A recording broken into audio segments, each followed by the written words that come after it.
Урматтуу мекендештер, кымбаттуу достор. Өткөн bir айда Кыргызстанды түрө кыдырып, колубуздан келишинче ар бириңиздер менен жолугуп, ата мекендин ачык максаты, ак кызматы тууралуу айтып бердик. Убакыттын тартыштыгынан улам биз жете албай калган айылдардан кечирим сурайбыз.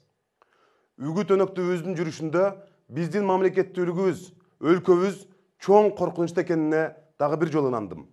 Көзүм жетти. Ата бабаларыбыздын өмүрүнүн куну менен келген улуу мурасыбыз, өлкөбүз кылдын учунда турат.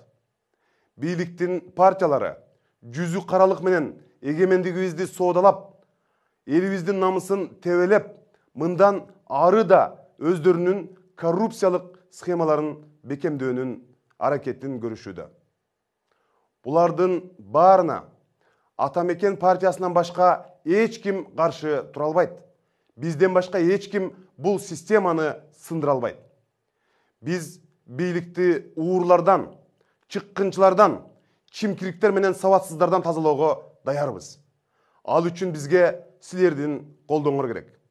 Мен билем, көбүңөрдү коркутуп, опузалап, силердин ырыскыңарга суук колун салып, ууштап урдап чыккан акчага өзүңөрдүн добушуңарды сатып алууга аракет кылышууда.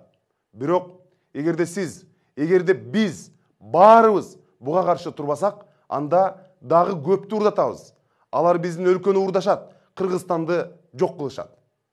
Биз буга жол бербешибиз керек. Анткени биз маңкурт эмеспиз.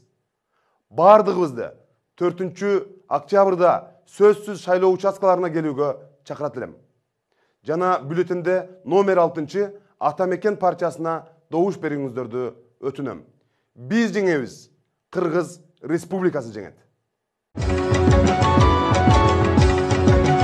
Ата мекен!